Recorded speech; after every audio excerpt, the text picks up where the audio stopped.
Awesome. Hello, welcome. Welcome, everyone. Welcome. Good afternoon. Welcome to Entrepreneurs on Fire, thriving through the pandemic. Today we're live streaming on Facebook Live, on LinkedIn Live, and on YouTube. So if you are jumping on, please say hello in the comment box and share where you're chiming in from. I am super excited to bring you this series. For those of you that I don't know, my name is Patricia Cimino. I'm an empowerment coach, and I am the creator of Results, Not Regrets.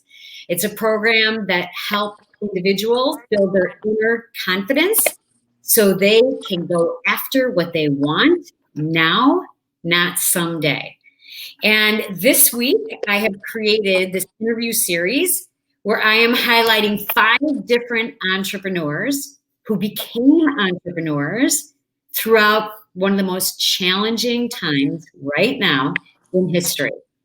So I want to introduce to you my first guest, Lisa Dienes. Lisa and I got to know each other a few years ago when we were teaching yoga together.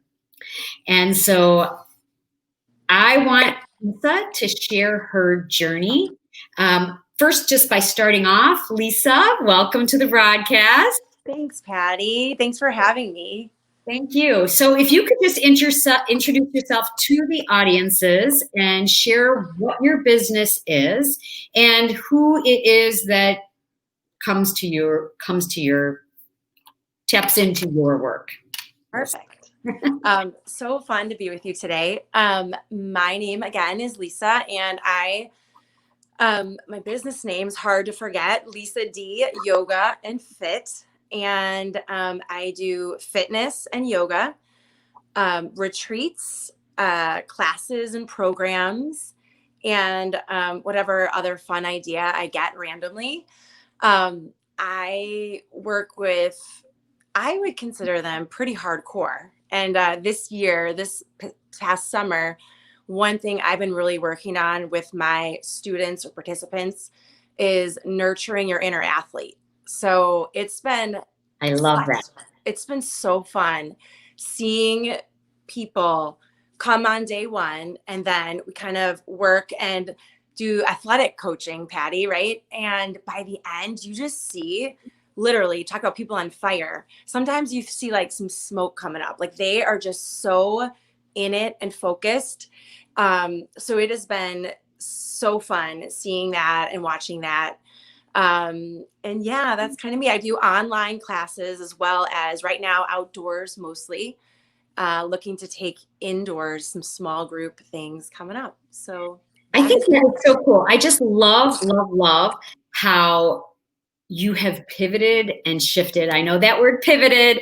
Pivot is a big word for this whole pandemic, but truly that is something that you have done. You've pivoted your whole business model and have created something of your own. And I just think it's it's just great evidence that we can do whatever we want, really. It's just making a decision to do it, right? Yeah.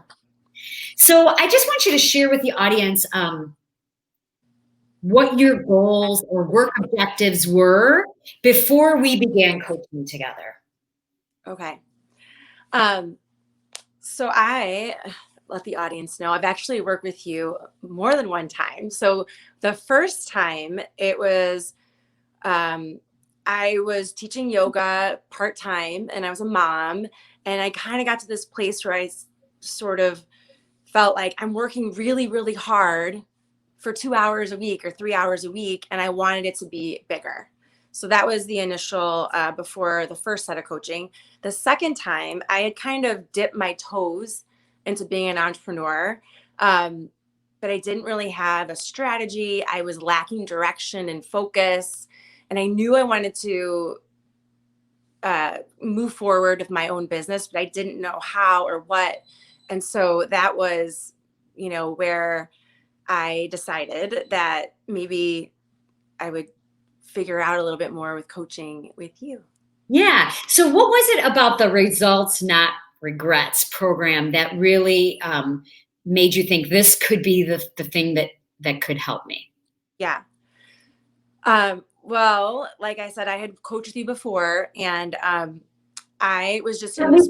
Can you? I didn't mean to interrupt, but can you kind of explain to the audiences, because a lot of people don't really. There's so many different variations of what coaching is, right? There's so many different specialties, so many different arenas that people are coached in. Can you kind of explain what you thought what you believed before, and then what you found out it was really? Well, I think what really attracted me was I had done therapy before and I hated it. It was like, oh, to have to talk about third grade and what happened to me on the playground sort of thing. So I love this idea of moving forward and, what's going on in your world right now and what do you need help with? How can you improve? And I feel like the biggest thing that really helped me was accountability. Mm. And you remember moments, right? There's this moment, which I know anyone who's been coached by you, I've never talked about it with any of them, but there's this moment where Patty asked a question. She's like, so what do you think about X, Y, and Z? And my answer was, I don't know. And she's like, but what if you did know? And you always know. It's just kind of like making yourself accountable, holding your own feet to the fire to show up for yourself and to like look in the mirror sometimes. And yeah, it's not always gorgeous, but kind of figuring things out and working through. So that accountability was so huge. And on that note, this program, your current program, every week we have to, you don't have to, but you ask for some action steps and we have to do them. And mine were due Wednesday, which sometimes was Thursday morning. I'm not going to lie, but come Wednesday morning, I started to look at those items like, ooh, where's my progress on them? Like, hey, I haven't done what I said I was going to do. So it just gave me this extra layer of accountability. So I'd stay up later finishing it or wake up really early or whatever it was. But that was really big during a time that I needed to stay really committed to the things that I said I was going to do. So that was huge. That's such a good point. And you know what? I have to say, to your credit, you filled out every single week. And that makes a difference in the results that you get, because you're holding yourself accountable to do what you say you're going to do. You're in integrity with yourself. So what do you think was the biggest challenge that you needed to overcome? So because to the audience, I just want to let you guys know that Lisa didn't come in saying, I want to launch a business in 6 months. Yeah. Okay. So I just want you to know that's what ended up happening, but that was not when you first came in. Right. So when you came in, what do you think was the biggest challenge that you had to overcome? I think if you originally when I started, I thought my biggest challenge was I lacked focus, which I did, but and this is the beauty of coaching, right? Is you start just like uncovering all of these really fun things about yourself. Just kidding. Sometimes not fun, but really insightful. And the biggest thing for me that we uncovered, if you remember, was I was not wanting to disappoint other people. So it'd be really funny. Like I would start to decide, what am I going to do about this situation? And immediately I would think of who I would disappoint if I did certain things. So I almost lacked my own sense of what I wanted to do because I was so concerned about everyone else's opinion. So that was a really huge eye opener. And that I think looking back was the thing that I had to overcome. And it was really empowering to do it. And I remember Patty, I'd be like, oh, guess what happened this week? I did this, I did that. So that was a really big deal. And I didn't think that I had that issue. Like some people say I'm a people pleaser. I didn't think I had that. So that was really eye-opening for me. And it was kind of a really hard thing for me to overcome. Yeah. And what's so interesting and what I want to share is that yes, I have my clients take a lot of action, right? So Lisa was taking a lot of action, but the the big thing is that we work on really what you're thinking and believing that's helping you take that action. And if you're thinking and believing something that doesn't make you feel good, you're not going to take action, right? So that what you just expressed about worrying about other people's opinions or hurting or harm or disappointing other people kept you from taking that action. And so really getting underneath that layer of mindset to kind of like show you how to shift that is Yeah. really where all of your change happens. So would you say that was the turning point for you? Yeah. And if you remember, it was, and it wasn't that easy. It wasn't like one day I decided, oh yes, this is my problem and this is how I have to overcome it. I started seeing that in my daughters. I started seeing the same thing. And remember, I was like, oh, stop the presses. Like, this is not okay. So for me, it was like, well, I know I kind of do that. And that's something that I need to work on. But once I saw that I was modeling that, it was like, that's it. I'm done with it. And then that was the thing that really pushed me to change, I think. Yeah. So as Lisa was doing all this work and she was talking about really full-fledged wanting to step into becoming her own brand and having her own business, she committed to that. Then boom, what happens? Pandemic.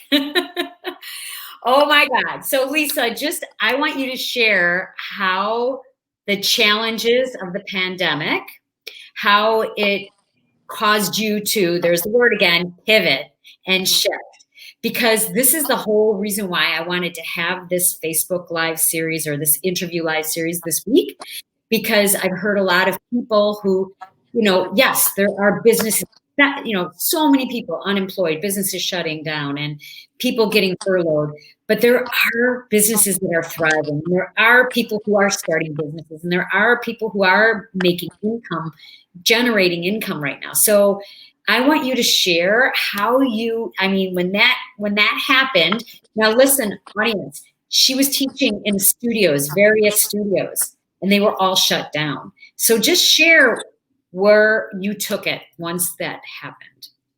Yeah. So before, like March happened, I had put together a program I was going to do at a studio, and I had already started the marketing for it a little bit. And then it became really clear that that wasn't happening. That studio is not going to be open. No one's going out of their houses, right? So I had to figure out what I was going to do. And just to talk about that program, I was going to do a video to market it. So I spent an afternoon in front of the studio and I made like 27 iterations of the video, and I couldn't post it. I was so self-conscious and worried, and I did not like video at the time. I never did it, and I never posted that video. So then fast forward a couple weeks later, studios are closed, and I started thinking about, oh my gosh, people need yoga and people need to work out, and what are they going to do? So I got my iPhone, which I think was the time was like an iPhone 6, which had its own issues. But I cleared out my living room and I did my first yoga video, and it's still on YouTube. I have never looked back at it. I'm sure it is like the shaking person. Like, I'm sure it is horrendous. But my daughters were like, in a couple of days later, like, Mom, you have a lot of views. You have a lot of views. Like, people are liking this. So I kind of just jumped in, and had it not been for that, I probably, no joke, would still not be doing video, or I'd have like all these saved videos that maybe I would post someday that I just wouldn't. The quarantine also gave me time to work, because I was going all over the place, this studio, that studio. I had this jam-packed schedule. And then it was like, you're home, and I could actually focus. That word that I said I was lacking, I could actually focus on, what do I want to do? What am I good at? And I could really make my classes better. And I thought they were, what I wanted to kind of bring into the world. I could figure out a program that I think would work. And So it actually really was great for me. I can't say it wasn't. Yeah. How did the Results Not Regrets program help you navigate through that through the pandemic? Yeah. So I think it was that accountability that I already said. Um, but also behind that program is you, Patty, with a little gentle push, a little gentle push. So you would ask me like, what are you doing this week? And what about this? And, I had 2 retreats planned, travel retreats planned for this fall. And right in the middle of our coaching, I canceled one and had lost money. That was like my first, business loss. And Patty, you had said to me, like, flip it. What can you do? Like, you can't do that. So how could, so we kind of came up with this idea to do a virtual retreat. And those of you who know me, anyone out there, I am not the best with technology, but I dove in, and it was not an Arizona retreat by any means. There was no pool, but I think it really did bring people together at a time that there wasn't much going on. And I really enjoyed it. And it was a really good experience and a good way to kind of make a really hard, challenging time a little bit better.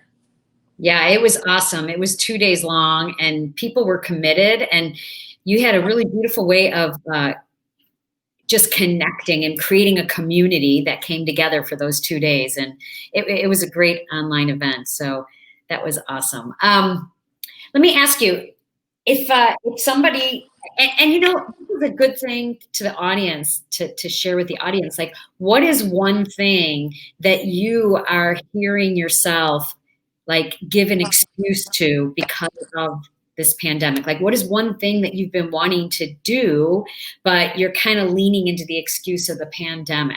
So something to think about.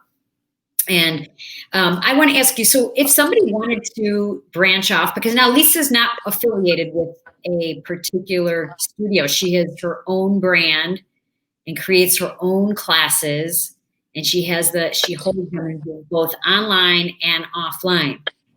But what do you think would be your biggest advice that you could give to someone who wants to go the entrepreneurial route? Yeah.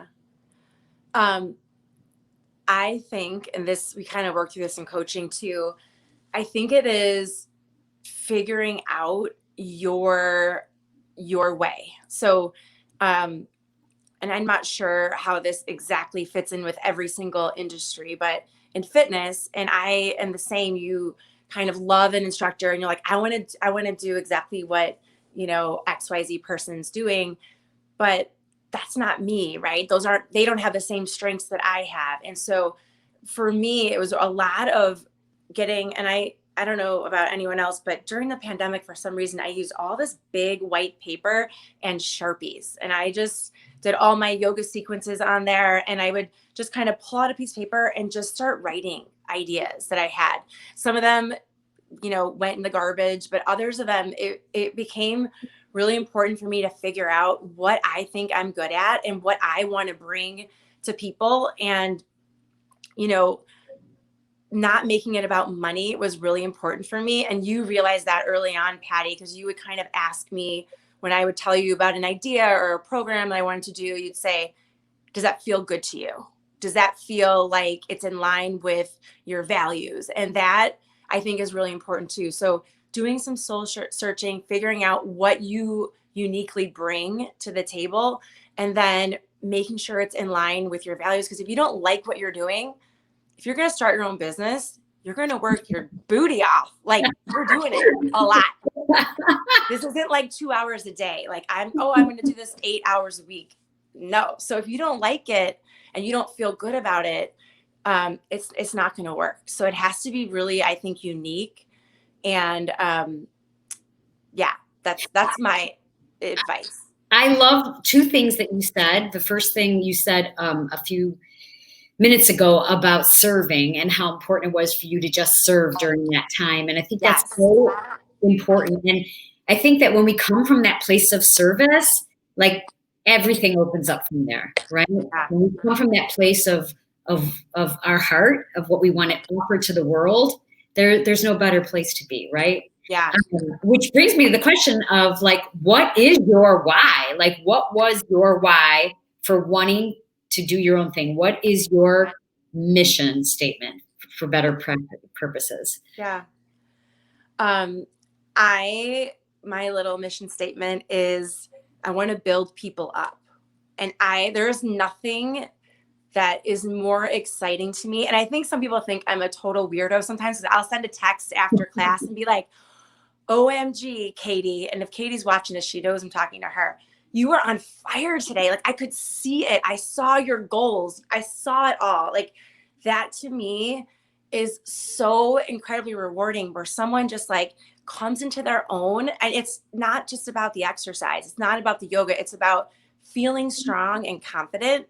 And that is what I am trying to do in the world. Like, there's a million workouts, but I want you to leave feeling like you left everything on the mat, the weights, whatever you're standing on, and you feel good about yourself. And then you go and attack your day with the same amount of confidence. Like, that is 100% what I'm trying to do every time I'm teaching. Would you say that that's what differentiates you with your brand?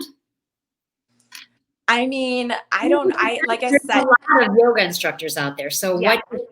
what would you say differentiates you?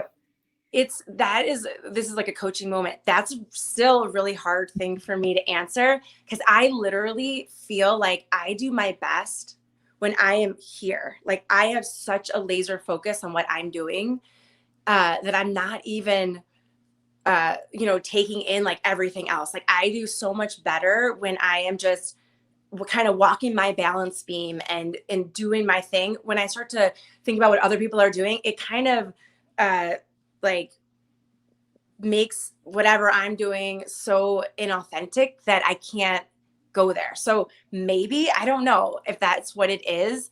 But that's my goal. At least that's what I'm shooting for, is to make it more. And this whole inner athlete thing this summer was, you can't work out once a day and expect to see changes in your body. You have to fuel your body. You have to sleep. You have to recover. It's not just about coming and your workout. And also, it's not about killing yourself every time you work out. Like, that's not going to be good for your body long term. So that's kind of my current thing. Those are your differentiators. And I love how you said you get totally focused. And this is what you're doing, because it's a testament to our work. Because when we first started, you had mentioned you were not focused. No. Just all of the accountability and all the support every week consistently, you started to create habits for yourself that allowed you to go from unfocused this way to really narrowing down and being very focused. And you know this, Patty, like when we were first talking about working together, my program that I was doing was going to be for 6 months. And I was like, ooh, 6 months. I don't know. And you said, this is what I do. And this is how it works. And thank God. Right. So had it stopped earlier, I wouldn't have I wouldn't have come to that place of figuring things out. And, every single week it mattered. Like, I needed it. So it was really great for me. That's awesome. Well, audience, I just want you to tune in with yourselves and notice, like, where do you find yourself, not doing what you say that you want to do. And when if you're finally like done hearing yourself say, I'm going to do X, Y, and Z, and you're still standing in the same spot, I'm going to ask you to just feel free to reach out to me. Okay. Yeah. We can have a conversation and see where it goes. Okay, Lisa, I just want to wrap this up. Thank you so much for coming on and sharing your journey, especially through everything that's happening here within our borders and in the world outside of our borders, and how you've been just shining your light and inspiring other people as you go out and do what's lighting your soul on fire, which I know this whole yoga path and being your own brand is really, it's really who you are. And it speaks volumes. You guys, she has packed classes. So that's testament to her work. But why don't you share with the audience where they can find you if they want to either catch you live or catch you online? Perfect. So I am doing classes in Western Springs, Illinois. So western suburbs of Chicago, live and online. You can find me at super easy, lisadyogafit.com. If you click on program registration, there's some live class options, and then there are Zoom options. So you can click on those and sign up and shoot me an email. And yeah, that's me. You will definitely enjoy her classes. She's got great energy, and it's very inspiring to be in Lisa's class. Like she described, when you're done, you do feel like you can take on the world. At least I feel that way when I come out of your classes. So thank you. Patty. Okay, guys, if you're in the audience and you're watching this in replay, please hit hashtag replay. Let us know that you're here. Thank you to Diana and Rosa who stopped on live and said hello here. And if there's anyone in the audiences that wants to learn more about results, not regrets, please feel free to reach out to me. I will be back here tomorrow, same time, 12 o'clock Central, 1 o'clock Eastern time with another entrepreneur who's on fire. Thank you, Dennis. She just jumped on and said, great interview. Thank you for the inspiration and building strong and confident women. Awesome. Thank you for joining us. Thank you, Patty. Thanks for having me. Have a great day.